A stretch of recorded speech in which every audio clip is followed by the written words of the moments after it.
Hello friends, स्वागत है आपका हमारे आज के इस नए वीडियो में। यह रेलवे ग्रुप डी एग्जाम के रीजनिंग का 7वां प्रैक्टिस सेट है। इसके पहले हम 6 प्रैक्टिस सेट सॉल्व करा चुके हैं। अगर आप भी रेलवे ग्रुप डी एग्जाम के लिए रीजनिंग का पूरा वीडियो देखना चाहते हैं तो इस वीडियो के डिस्क्रिप्शन में लिंक दिया गया है, जहां पर रेलवे ग्रुप डी एग्जाम के लिए रीजनिंग का पूरा प्लेलिस्ट बना हुआ है। इस प्ले लिस्ट में आपको एग्जाम से रिलेटेड हर टाइप के प्रश्न देखने को मिल जाएंगे, जो रेलवे ग्रुप डी एग्जाम के लिए काफी महत्वपूर्ण है। तो चलिए बिना देरी के शुरुआत करते हैं आज के पहले प्रश्न का। प्रश्न में दिया गया है कि P प्लस क्यू का अर्थ है P क्यू की पुत्री है, P गुणे क्यू का अर्थ है P क्यू का पुत्र है, P माइनस क्यू का अर्थ है P क्यू की पत्नी है। तो प्रश्न में हमें ये बताना है कि A प्लस बी माइनस सी गुणे डी, तो इसका यहाँ पे जो रिलेशन बनेगा, इसे यहाँ पे 4 ऑप्शन दिए गए हैं, तो इन चारों में कौन सा ऐसा ऑप्शन है जो इस रिलेशन से रिलेट करके सही हो जाएगा। ठीक है, हम सबसे पहले इसका डायग्राम बनाते हैं। इसमें हम करेंगे क्या, मेल का जेंडर कंफर्म करने के लिए प्लस का यूज और फीमेल का जेंडर कंफर्म करने के लिए हम माइनस का यूज करेंगे। ठीक है, अब सबसे पहले यहाँ पे दिया क्या गया है P प्लस क्यू, तो P प्लस क्यू का अर्थ क्या है, P क्यू की पुत्री है, अर्थात पहला वाला दूसरे वाले की पुत्री हो जाएगी। जैसे यहाँ पे दिया गया है A प्लस बी, तो A प्लस बी का अर्थ क्या हो जाएगा, A बी की पुत्री। तो यहाँ पे हम बना लेते हैं A किसकी पुत्री हो जाएगी, B की। ठीक, तो ए बी की पुत्री हो जाएगी, तो ए यहाँ पे फीमेल हो गई। फिर ठीक है, फिर आगे देखते हैं क्या दिया है, बी माइनस सी, बी माइनस सी, तो यहाँ पे माइनस का क्या दिया गया है, पी माइनस क्यू का अर्थ है पी क्यू की पत्नी, अर्थात पहला वाला दूसरे वाले की पत्नी हो जाएगी। तो बी किसकी पत्नी हो जाएगी, सी की, तो बी सी की पत्नी हो जाएगी। अगर बी पत्नी हो जाएगी तो सी पति हो जाएगा।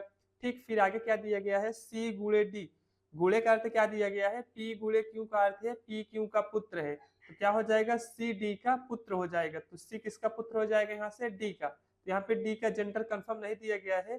ठीक है, अब हम सभी ऑप्शन को चेक करते हैं। सबसे पहले में दिया गया है कि सी डी की पत्नी है, क्या सी डी की पत्नी है, नहीं, यहाँ पे तो सी डी का बेटा दिखा रहा है, तो यहाँ से ऑप्शन ए गलत हो जाएगा। बी में क्या दिया गया है, बी डी का पुत्र है, बी डी का पुत्र है, तो बी यहाँ से डी की बहू बन रही है, तो यहाँ से ये भी गलत हो जाएगा। तीसरे में क्या दिया गया है, सी में देखिए बी डी की पुत्री है, तो बी डी की पुत्री है, बी तो डी की बहू हो रही है, तो यहाँ पुत्री, ये भी गलत हो जाएगा। अब डी में दिया गया है ए डी के पुत्र की पुत्री है, देखिए ए डी के पुत्र की पुत्री, तो डी का पुत्र सी हो जाएगा और सी की जो पुत्री है ए हो जाएगी। तो ए कौन हो जाएगी, डी की, यहाँ से देख लेते हैं ए कौन हो जाएगी, डी की, तो ए डी के पुत्र की पुत्री हो जाएगी, जो कि ऑप्शन डी में दिया गया है, ए डी के पुत्र की पुत्री है। तो ऑप्शन डी इस प्रश्न का सही जवाब हो जाएगा। बढ़ते हैं हम अपने अगले प्रश्न पर। प्रश्न में दिया गया है कि उस विकल्प का चयन करें जो तीसरा पद उसी प्रकार से संबंधित है जिस प्रकार से दूसरा पद पहले पद से संबंधित है। ठीक है, ये प्रश्न हमारा लेटर एनालॉजी का है। इसमें दिया गया है जैसे एफ ई ए एल से एल ई ए एफ बनाया गया है, तो ठीक उसी प्रकार से ई ए के टी से कौन सा लेटर यहाँ पे बनाया जाएगा। ठीक, इसमें हम देखते हैं जैसे इन दोनों में जो रिलेशन है, तो ठीक इसी प्रकार से यहाँ भी जो प्रश्नवाचक चिन्ह के स्थान पर आएगा लेटर, उसका दोनों का क्या रिलेशन होगा। ठीक, इसमें हम करते क्या है, सबसे पहले हम इसमें देखते हैं क्या लिखा है, एफ ई ए एल। ठीक इसी प्रकार के इसका संबंध किससे हो जाएगा, एल ई ए एफ। तो यहाँ पे देख सकते हैं जैसे एफ ई ए एल को आगे पीछे करके यहाँ पे L E A F same वही लेटर लिखा गया है। तो इसमें किया गया है जैसे एफ यहाँ पे है पहले नंबर पर, तो एफ पहले नंबर पे है, तो यहाँ पे फिर लास्ट में चला गया है। और ई और ए देखिए यहाँ पे बीच में है, तो ई और ए यहाँ पे भी बीच में है, यल यहाँ पे लास्ट पे है, यहाँ पे यल पहले नंबर पे आ गया। ठीक, तो इसमें किया क्या गया है, इससे पहले लेटर को उठा के सबसे लास्ट में लिखा गया है और लास्ट वाले लेटर को सबसे पहले लिखा गया है, और बीच वाले जो दोनों लेटर हैं वो सेम अपनी जगह पे है। तो ठीक इसी प्रकार से हम इसका भी चेंज कर लेते हैं। जैसे यहाँ पे पहले ई दिया गया है, तो ई सबसे लास्ट में चला जाएगा। ठीक है, ई को हम सबसे लास्ट में रख लेते हैं, और टी है तो टी को हम सबसे पहले रख लेते हैं। ठीक है, टी सबसे लास्ट में है तो टी सबसे पहले हो जाएगा। अब बीच के जो दो लेटर हैं ए और के, ए और के क्या हो जाएंगे, यहाँ बीच में आ जाएंगे। ठीक है, तो ठीक इसी प्रकार से यहाँ प्रश्नवाचक चिन्ह के स्थान पर जो लेटर आएगा टी ए के ई, तो टी ए के ई इस प्रश्न का सही जवाब हो जाएगा, जो यहाँ प्रश्नवाचक चिन्ह के स्थान पर आएगा। जैसे ऑप्शन में देखते हैं, ऑप्शन डी में दिया गया है टी ए के ई, तो ऑप्शन डी इस प्रश्न का सही जवाब हो जाएगा। बढ़ते हैं हम अपने अगले प्रश्न पर। प्रश्न में दिया गया है कि दिए गए विकल्पों में से उस पद का चयन कीजिए जो प्रश्न चिन्ह के स्थान पर आकर तार्किक रूप से श्रृंखला को पूर्ण करेगा। ये प्रश्न हमारा सीरीज का है। इसमें जो पेयर दिया गया है उसमें लेटर भी है और संख्या भी, जैसे एक पेयर यहाँ पे, फिर यहाँ पे, फिर एक पेयर है। ठीक इसी प्रकार से यहाँ पे पेयर दिया गया है, इसमें लेटर भी है और संख्या भी है। तो इसमें सीरीज का कौन सा ऐसा पैटर्न लग रहा है जो यहाँ प्रश्नवाचक चिन्ह के स्थान पर लेटर के साथ साथ संख्याएं भी आएंगी। ठीक है, यहाँ पे एक सी एक एक्स्ट्रा दे दिया गया है, यहाँ से ये सी नहीं होगा, ठीक है। तो क्या यहाँ पे केवल 35V और 30 लिखा गया है। यह सबसे पहले में 3Z 6 लिखा गया है, फिर 8Y 12 लिखा गया है, फिर 15X 18, 24W 24 लिखा गया है, फिर 35V और 30 लिखा गया है। तो ठीक इसी प्रकार से यहाँ पे सीरीज का कौन सा पैटर्न फॉलो कर रहा है जो यहाँ प्रश्नवाचक चिन्ह के स्थान पर आएगा। इसमें हम करते क्या है, इससे पहले से हम दूसरे में कंपेयर करते हैं। जैसे यहाँ पे पहले पेयर से दूसरे पेयर में कंपेयर करते हैं, फिर दूसरे से तीसरे, फिर तीसरे से चौथे। ठीक इसी प्रकार से यहाँ बढ़ते हुए क्रम में हम इसको कंपेयर करेंगे, ठीक है। जैसे यहाँ पे पहले में देखते हैं, पहले में 3Z 6 दिया गया है, तो इससे यहाँ पे प्लस का कितना किया गया है, प्लस का 5। फिर यहाँ से देखते हैं अब दूसरे से तीसरे तक जाने के लिए 8 से 15 तक जाने के लिए यहाँ पे प्लस का 7 किया गया है। फिर 15 से 24 तक जाने के लिए यहाँ पे प्लस का 9 किया गया है, और 24 से 35 तक जाने के लिए यहाँ पे प्लस का 11 किया गया है, ठीक है। अब इसमें जो सबसे पहली संख्याएं हैं, तो संख्याओं में पहले 5 प्लस, फिर 7 प्लस, फिर 9 प्लस, फिर 11 प्लस। ठीक इसी प्रकार से ऐसे संख्याएं बढ़ रही हैं। अब लेटर में क्या दिया गया, इसे बीच में लेटर है, तो लेटर में यहाँ पे जेड है, तो जेड से वाई तक आने के लिए यहाँ पे माइनस का 1 किया गया है। वाई से यक्स तक आने के लिए यहाँ भी माइनस का 1 हो रहा है। यक्स से डब्ल्यू आने के लिए यहाँ भी -1 हो रहा है। डब्ल्यू से वी आने के लिए यहाँ भी -1 हो रहा है। तो ठीक इसी प्रकार से यहाँ पे आगे क्या होगा, ठीक। इसको हम चेक कर लिए। अब हमें करना क्या है, इसमें से अब लास्ट वाली संख्या को चेक करते हैं। लास्ट में यहाँ पे 6 है, तो 6 से 12 तक जाने के लिए यहाँ पे प्लस का 6 हो रहा है। 12 से 18 जाने के लिए यहाँ भी प्लस का 6 हो रहा है। 18 से 24 जाने के लिए यहाँ भी प्लस का 6, और 24 से 30 जाने के लिए यहाँ भी प्लस का 6। तो इसमें जो पैटर्न लग रहा था, इसमें जो सबसे पहली संख्या थी उसमें पहले 5 प्लस हुआ था, फिर 7, फिर 9, फिर 11। देख सकते हैं जैसे ये संख्याएं एक बढ़ते हुए क्रम में विषम संख्या है। जैसे सबसे पहले 5, 5 के बाद अगली आने वाली विषम संख्या 7 है, 7 के बाद अगली आने वाली विषम संख्या 9, तो 9 के बाद अगली विषम संख्या आने वाली 11 है। तो 11 के बाद जो अगली विषम संख्या आएगी वो 13 हो जाएगी। तो हम इसमें करना क्या है, जैसे यहाँ पे 35 है, तो 35 में हम सबसे पहले क्या कर लेंगे, प्लस का 13। तो 35 में 13 प्लस करेंगे तो क्या हो जाएगा, यहाँ पे जो हमारी संख्या आएगी सबसे पहले जो आगे संख्या आएगी वो 48 आएगी, ठीक है।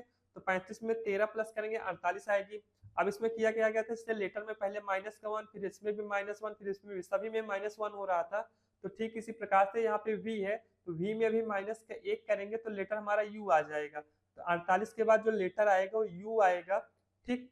फिर अब इसके बाद लास्ट वाली संख्या देखते हैं। लास्ट वाली संख्या में क्या किया गया था, +6 किया गया था, यहाँ 12 आया था, फिर 12 में +6 18, फिर 18 में +6 24, 24 में +6 30 किया गया था। तो यहाँ पे देखिए पीछे सब में 6 प्लस हो रहा है।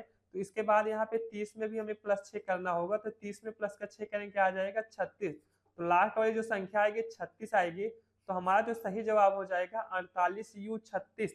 48U36 यहाँ प्रश्नवाचक चिन्ह के स्थान पर आएगा। अब ऑप्शन में देखते हैं, सबसे पहले दिया गया है 48U36, तो सबसे पहले ही ऑप्शन में 48U36 दिया गया है। बी में देखते हैं क्या दिया गया है, 48V36, यहाँ पे वी नहीं यू होगा, यहाँ से ये गलत हो जाएगा। 36 पहले तो आएगा नहीं, पहले भी 36 नहीं आएगा। तो ऑप्शन ए इस प्रश्न का सही जवाब हो जाएगा, जिसमें 48U36 दिया गया है। बढ़ते हैं हम अपने अगले प्रश्न पर। प्रश्न में दिया गया है कि आकृति का चयन करें जो निम्नलिखित श्रृंखला में आगे आएगी। जैसे यहाँ पे हमारे सामने एक चित्र दिया गया है, इस चित्र में से सबसे पहले यहाँ पे ये बना था, ये वाला डायग्राम, फिर ये बना था, फिर इसके बाद ये बना, फिर उसके बाद ये चौथा, यहाँ पहला, दूसरा, तीसरा और चौथा। तो ठीक इसी प्रकार से इसमें कौन सा ऐसा पैटर्न फॉलो कर रहा है जो यहाँ 5वें नंबर पर कौन सा चित्र आएगा। जो हमारे सामने 4 ऑप्शन दिए गए हैं, ए बी सी और डी दिया गया है, ठीक है। इन चारों में कौन सा ऐसा ऑप्शन का चित्र होगा जो यहाँ प्रश्नवाचक चिन्ह के स्थान पर आएगा, ठीक है। जैसे हम सबसे पहले में देखते हैं, सभी में एक ट्रायंगल बना है और बीच से एक लाइन है, तो सभी में ट्रायंगल और बीच से एक लाइन है, ठीक है। तो यहाँ भी जो बनेगा ट्रायंगल और बीच से लाइन बनेगा। चारों ऑप्शन में देखिए ट्रायंगल और बीच से लाइन है। इसमें देखिए स्टार यहाँ पे है, ठीक। यहाँ पे स्टार है दाहिने साइड, तो यहाँ से स्टार क्लॉकवाइज रोटेट होकर एक स्थान नीचे आया है, ठीक है। फिर यहाँ से भी देखिए, यहाँ से क्लॉकवाइज रोटेट दूसरे में यहाँ पे आया है, ठीक, यहाँ पे आया है। अब यहाँ से आगे होके क्लॉकवाइज आगे गया, फिर यहाँ पे आया, देखिए इसमें यहाँ पे आया है। फिर क्लॉकवाइज रोटेट होके यहाँ आना चाहिए, देखिए इसमें भी यहाँ आया है।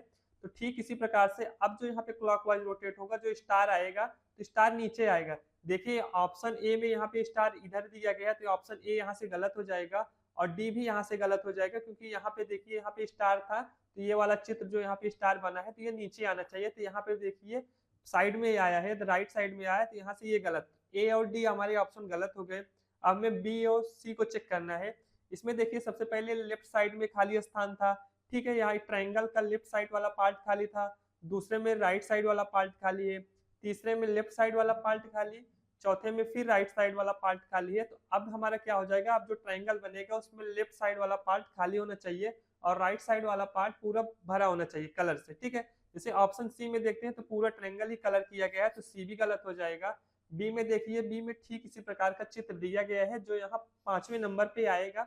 राइट साइड वाला पार्ट पूरा कलर किया हुआ है और लेफ्ट साइड वाला पार्ट यहाँ पे खाली है, और यहाँ पे जो एक स्टार बना था तो स्टार नीचे आ रहा है, तो ठीक है।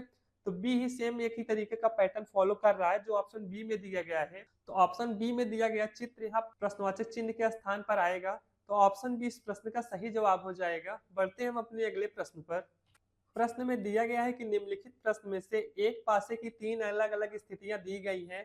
3 वाले फलक के विपरीत फलक पर डॉट्स की संख्या ज्ञात करें। जैसे हमें पता है कि एक पासे में 6 सतह होती हैं और 6 में जैसे यहाँ पे डॉट करके दर्शाया गया है, 2 डॉट है, फिर 3 डॉट है, फिर 4 डॉट है, फिर यहाँ पे 6 डॉट, फिर 2 डॉट, फिर 4 डॉट, फिर यहाँ पे 3 डॉट, 2 डॉट और 1 डॉट। इसमें हमें बताना क्या है कि 3 वाले फलक के विपरीत डॉट्स की संख्या क्या होगी, ठीक है।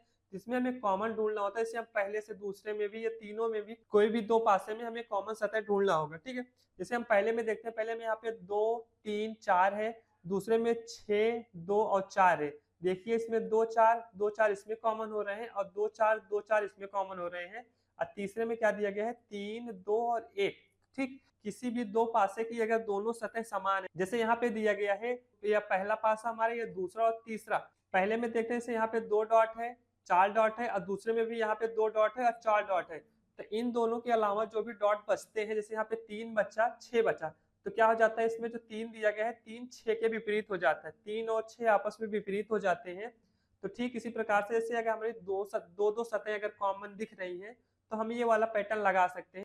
अब ये तो हमारा तरीका हो गया। इसके बाद हम जो इसके पहले तरीका यूज करते थे उसमें क्या था कि जैसे दो पासे दिए रहते थे हमारे पास, तो उसमें हमें केवल एक एक सतह कॉमन दी रहती है, तो उसमें हम करते क्या है, जैसे हम कंपेयर करते हैं, इसमें हम जैसे दूसरे और तीसरे पासे को अगर कंपेयर करते हैं, दूसरे पासे में यहाँ पे 6 डॉट 2 डॉट और 4 डॉट दिए गए हैं और तीसरे में 3 डॉट 2 डॉट और 1 डॉट दिए गए, ठीक है। इसमें जैसे 2 डॉट इसमें है और 2 डॉट इसमें है, तो यहाँ पे देखिए ये दोनों कॉमन है, तो इसमें करेंगे क्या, 2 डॉट से हम क्लॉकवाइज इसको रोटेट कर लेते हैं और 2 डॉट से क्लॉकवाइज इसको भी रोटेट कर लेते हैं, ठीक है। तो सबसे पहले हम 2 वाले को लिखते हैं, क्या दिया गया है, 2 6 और 4, तो क्या हो जाएगा, 2 डॉट 6 डॉट और 4 डॉट हो गया, ठीक है। फिर आगे क्या दिया गया, इससे 2 के नीचे 2 लिखेंगे, 2 3 और 1 दिया गया है, तो क्या हो जाएगा, 2 3 और 1 डॉट, ठीक है। अब यहाँ पे होता क्या है, जो भी दो सतह से यहाँ पे पहला ये और दूसरा ये, ठीक है, ये सब आपस में विपरीत हो जाते हैं। 4 डॉट के विपरीत 1 डॉट हो जाएगा, 6 डॉट के विपरीत 3 डॉट हो जाएगा। अब यहाँ पे 2 डॉट के विपरीत क्या हो जाएगा, 5 डॉट हो जाएगा, ठीक है। क्योंकि एक पासे में 6 सतह होते हैं, 6 सतह में क्या होता है कि पहले में 1 डॉट होता है, फिर 2 डॉट, फिर 3 डॉट, फिर 4 डॉट, फिर 5 डॉट, फिर 6 डॉट होते हैं, ठीक है। यहाँ पे से 2 का विपरीत 5 हो जाएगा, 6 का विपरीत 3 और 4 का विपरीत 1। तो प्रश्न में हमें पूछा भी यही गया था कि 3 वाले फलक के विपरीत कितने डॉट्स होंगे। तो यहाँ पे देखिए 3 और 6 अगर आपस में विपरीत हो रहे हैं तो 3 के विपरीत यहाँ से 6 आ जाएगा, तो ऑप्शन बी इस प्रश्न का सही जवाब हो जाएगा। जैसे अगर दो पासे में दो दो सतह कॉमन है, एक सतह जो बचती है, जैसे पहले और दूसरे में जो एक एक सतह बचती है, तो उसमें करते क्या है, वो जो दोनों सतह बच रही हैं वो आपस में विपरीत हो जाती हैं। तो ऐसे भी करके हम प्रश्नों को आसानी से सॉल्व कर सकते हैं। बढ़ते हैं हम अपने अगले प्रश्न पर। प्रश्न में दिया गया है कि दिए गए विकल्पों में से लुप्त संख्या का चयन करें। जैसे सबसे पहले यहाँ पे 14 7 और 4 दिया गया है, दूसरे में 15 5 और 9 दिया गया है, तीसरे में 16 4 और यहाँ पे प्रश्नवाचक चिन्ह दिया गया है। इस प्रश्नवाचक चिन्ह के स्थान पर कौन सी संख्या आएगी। ये प्रश्न हमारा मिसिंग नंबर का है। जैसे यहाँ पे 14 7 4 कैसे बनाया गया है, फिर 15 5 से 9 कैसे बनाया गया है, ठीक इसी प्रकार से 16 4 से यहाँ पे कौन सी संख्या बनाई जाएगी, ठीक। तब इसको हम कंपेयर करते हैं। जैसे 14 और 7 दिया गया है, क्या हो जाएगा, अब 14 में 7 से भाग करेंगे, यहाँ पे 2 आएगा और 2 से यहाँ पे 4 बनाने के क्या करेंगे, 2 में अगर 2 का गुणा करेंगे, मतलब 2 का स्क्वायर अगर करेंगे, यहाँ पे 4 आ रहा है, तो यहाँ पे देखिए 4 आ रहा है। ठीक इसी प्रकार से 15 में 5 से भाग करेंगे, क्या आ जाएगा, 15 में 5 से भाग करेंगे 3 आ जाएगा और यहाँ पे 9 दिया गया है, तो 3 का स्क्वायर क्या होता है, 9 हो जाएगा, तो यहाँ पे 9 दिया गया है। अब ठीक इसी प्रकार से इसमें भी हम वही पैटर्न फॉलो करेंगे। जैसे क्या दिया गया यहाँ पे 16, तो 16 में 4 का भाग करेंगे, 4 आएगा, 4 के स्क्वायर क्या होता है, 16। 16 यहाँ प्रश्नवाचक चिन्ह के स्थान पर आएगा, जो कि देखिए ऑप्शन सी में दिया गया है। तो ऑप्शन सी इस प्रश्न का सही जवाब हो जाएगा। इसमें जो पैटर्न फॉलो कर रहा था, जैसे यहाँ पे जो संख्याएं थी, 14 में 7 से भाग किया गया था, जो संख्या आई उसका स्क्वायर करके यहाँ पे लिखा गया था। ठीक इसी प्रकार से 15 में 5 से भाग करेंगे 3 आएगा, और 3 का स्क्वायर करेंगे यहाँ से 9 आ जाएगा। 16 में 4 से भाग करेंगे 4 आएगा, और 4 का स्क्वायर करेंगे तो 16 आएगा। तो 16 इस प्रश्न का सही जवाब हो जाएगा, जो ऑप्शन सी में दिया गया है। बढ़ते हैं हम अपने अगले प्रश्न पर। प्रश्न में दिया गया है कि सी, डी, ई, एफ, एम और एन एक गोल मेज में परितः केंद्र की ओर मुख करके बैठे हैं। डी एम के दाएं से दूसरे स्थान पर बैठा है, एफ एन के ठीक बाएं बैठा है, एन एम का निकटतम पड़ोसी नहीं है, सी डी का निकटतम पड़ोसी नहीं है। तो निम्नलिखित में से कौन सा ई का निकटतम पड़ोसी है? तो अब इसका हम डायग्राम बनाते हैं। सबसे पहले इसमें हम करेंगे क्या, एक सर्कल बना लेंगे। ठीक है, एक सर्कल बना लेंगे।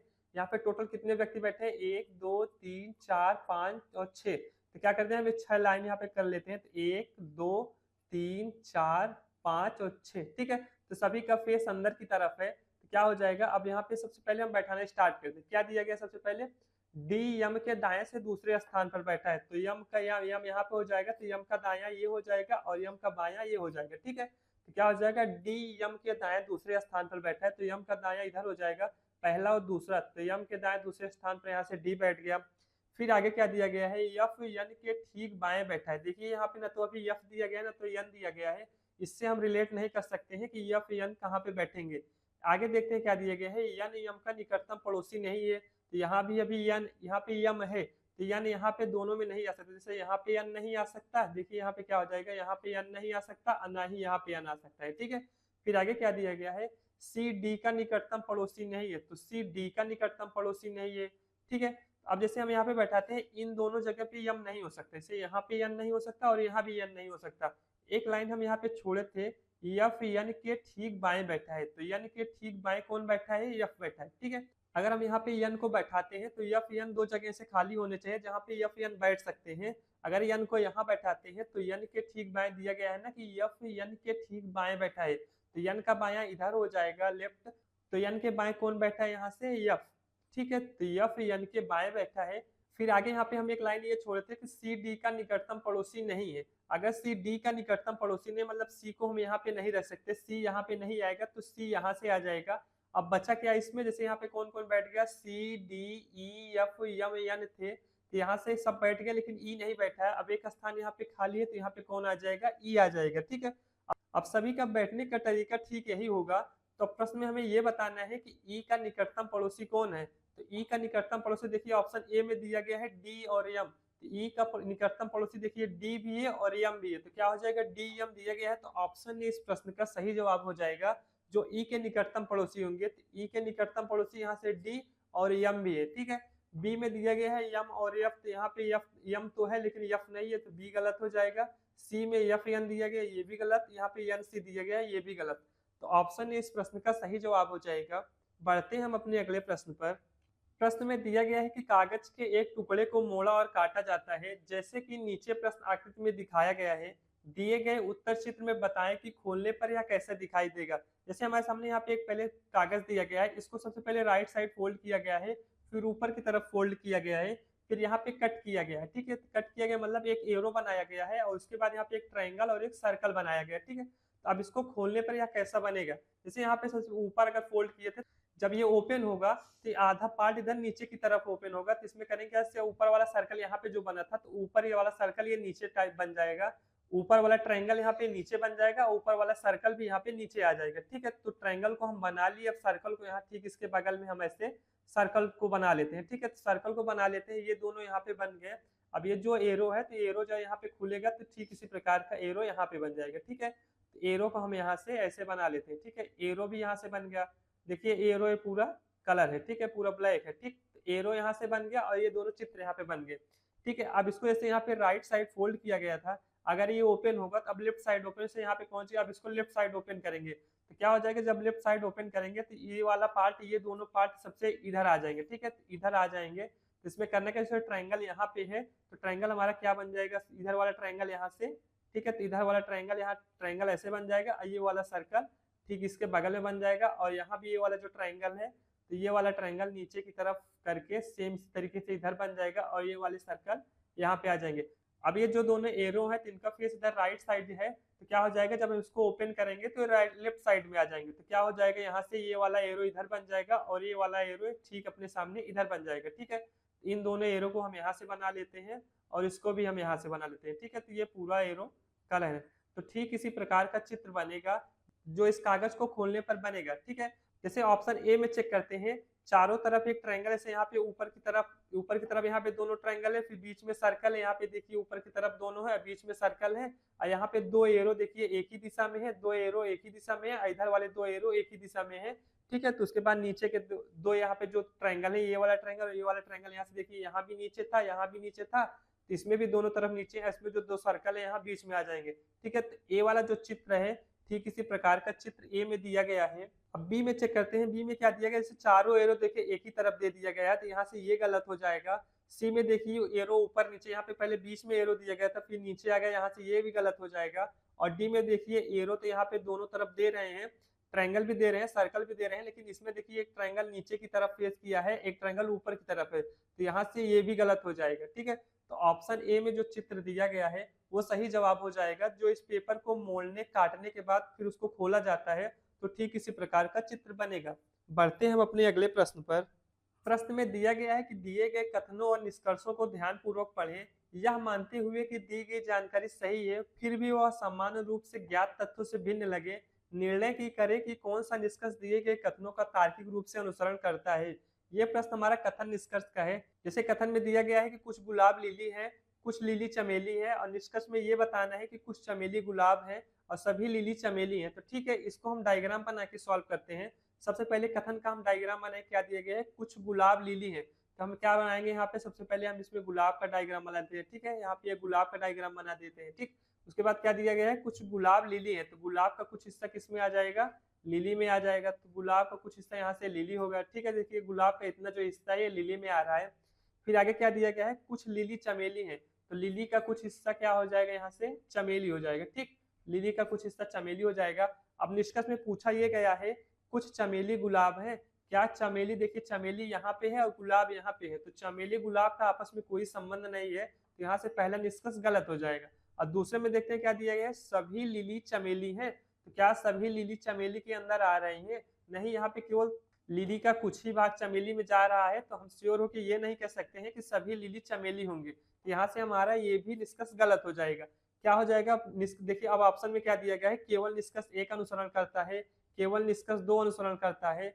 सी में दिया गया है कि निष्कर्ष एक और दो दोनों अनुसरण करते हैं। और डी में देखिए दिया गया है कि ना तो निष्कर्ष एक और ना ही निष्कर्ष दो कथनों के अनुसार है, तो डी हमारे इस प्रश्न का सही जवाब हो जाएगा, ना तो निष्कर्ष एक और ना ही निष्कर्ष दो कथनों के अनुसार है। बढ़ते हैं हम अपने अगले प्रश्न पर। प्रश्न में दिया गया है कि उस विकल्प का चयन करें जो तीसरी संख्या से उसी प्रकार से संबंधित है जिस प्रकार से दूसरी संख्या पहली संख्या से संबंधित है। यह प्रश्न हमारा नंबर एनालॉजी का है। इसमें जैसे 28 से 729 लिखा गया है, ठीक उसी प्रकार से 32 से यहाँ पे कौन सी संख्या आएगी। ठीक है, जैसे कि देख सकते हैं 729 27 का वर्ग होता है, यहाँ पे किया क्या गया है, जैसे 28 में से माइनस का एक किया है 27 आ जाएगा, और 27 का स्क्वायर करें क्या आ रहा है, 729 आ रहा है। तो ठीक इसी प्रकार से अगर हम इसमें भी यही करेंगे, सिर्फ 32 माइनस 1 करें क्या हो जाएगा, 31, तो 31 का स्क्वायर क्या होता है, 961। तो 961 देखिए ऑप्शन बी में दिया गया है, तो प्रश्नवाचक चिन्ह के स्थान पर यहाँ पे 961 आएगा। ऑप्शन बी इस प्रश्न का सही जवाब हो जाएगा। अब इसमें हम आपको एक ट्रिक सिखाते हैं, जैसे कि अगर कोई भी दो संख्या का अगर हमें स्क्वायर निकालना है तो हम कैसे आसानी से उसको निकाल सकते हैं। जैसे हमें दो संख्या का स्क्वायर याद नहीं है तो उसको हम कैसे निकाल सकते हैं। सबसे पहले इसमें करना कैसे, हमें 32 का स्क्वायर निकालना है। ठीक है, यहाँ पे 32 दिया गया है, तो 32 में से एक घटाए तो यहाँ पे 31 आया। अगर 31 का स्क्वायर निकालना है तो यहाँ पे करेंगे क्या, 31 लिखेंगे। ठीक है, तो 31 का हमें क्या करना है, स्क्वायर। तो सबसे पहले 31 में दो डिजिट है, 3 और 1, इसमें करना कैसे, एक दिया गया तो सबसे पहले एक का स्क्वायर करेंगे क्या हो जाएगा, 1। सबसे लास्ट में यहाँ पे 1 लिख लेते हैं। फिर अंदर यहाँ पे 3 और 1 दिया गया है, तो 3 1 को आपस में गुणा करेंगे, 3 गुणे का 1 यहाँ पे 3 आ जाएगा, और 3 में फिर 2 का गुणा करना होगा। ठीक है, तो अंदर वाली संख्या का गुणा करने के बाद जो संख्या आएगी उसको यहाँ पे से स्क्वायर 2 दिया गया है तो उसको 2 में गुणा करना होगा। 3 में 2 का गुणा करेंगे क्या हो जाएगा, यहाँ पे 6, तो हम यहाँ पे 6 लिख लेते हैं। फिर इसके बाद हमें करना क्या है, जैसे यहाँ पे 3 दिया गया, ठीक है, तो पहली संख्या का तो हम गुणा कर लिए, स्क्वायर कर लिए। अब इसका करते हैं क्या, 3 दिया गया है, अब फिर हमें 3 का यहाँ पे स्क्वायर करना है, तो 3 का स्क्वायर क्या हो जाएगा, 9। तो देखिए यहाँ पे 961 आ रहा है और 961 यहाँ पे भी आ रहा है। तो आप अब इसके अलावा 2 अंक की संख्या का स्क्वायर आसानी से निकाल सकते हैं। जैसे यहाँ पे हम आपको 31 ही बताए थे, आपको कोई सी भी संख्या ले सकते हैं। जैसे यहाँ पे हमें अगर 25 का स्क्वायर निकालना है, ठीक है? 25 का स्क्वायर निकालना है, तो इसमें ये पैटर्न केवल 2 ही अंक की संख्या में स्क्वायर निकालने के लिए काम करता है, ठीक है? 25 का हमें स्क्वायर करना है, जैसे करेंगे क्या, सबसे पहले अंदर बताए थे कि सबसे पहले 5 का स्क्वायर करेंगे, क्या हो जाएगा? 5 का स्क्वायर 25 होता है। 25 में 2 डिजिट है, तो दोनों डिजिट में हम करेंगे क्या, सबसे पहले इसमें हम करेंगे क्या, 5 लिख लेते हैं, तो 2 यहाँ पे हासिल हो जाएगा, ठीक। फिर अंदर की संख्या को हम गुणा करेंगे, 5 दूनी 10, 10 आया। अब 10 में फिर बाहर 2 से गुणा करेंगे, तो 10 दूनी क्या हो जाता है, 20। यहाँ पे 20 आया। अब 20 में यहाँ पे हासिल 2 था, तो 20 प्लस 2 करेंगे, क्या हो जाएगा, 22। तो 22 का क्या हो जाएगा, 22 का 2 हो जाएगा, यहाँ पे हासिल फिर 2 चला जाएगा, ठीक है। फिर आगे क्या दिया कि अब 2 का स्क्वायर करेंगे, क्या हो जाएगा, 4। तो 4 में प्लस का 2 करेंगे, क्या हो जाएगा, 6। तो 25 का स्क्वायर यहाँ से क्या आ गया, 625। तो आप ऐसे भी प्रश्नों को सॉल्व कर सकते हैं, ठीक है। तो ये एक सिंपल तरीका है किसी भी 2 डिजिट की संख्या का स्क्वायर करने का। अगर आपको स्क्वायर नहीं याद है, आप 10 से लेकर 99 तक की संख्या का किसी भी संख्या का आप इस तरीके से स्क्वायर निकाल सकते हैं। अगर आप सबको हमारा वीडियो पसंद आया है तो वीडियो को लाइक करें और शेयर करें, और कमेंट में अपने सुझाव जरूर दें कि आपको यह वीडियो कैसा लगा। और अगर चैनल पर नए हैं तो चैनल को जरूर सब्सक्राइब करें। धन्यवाद।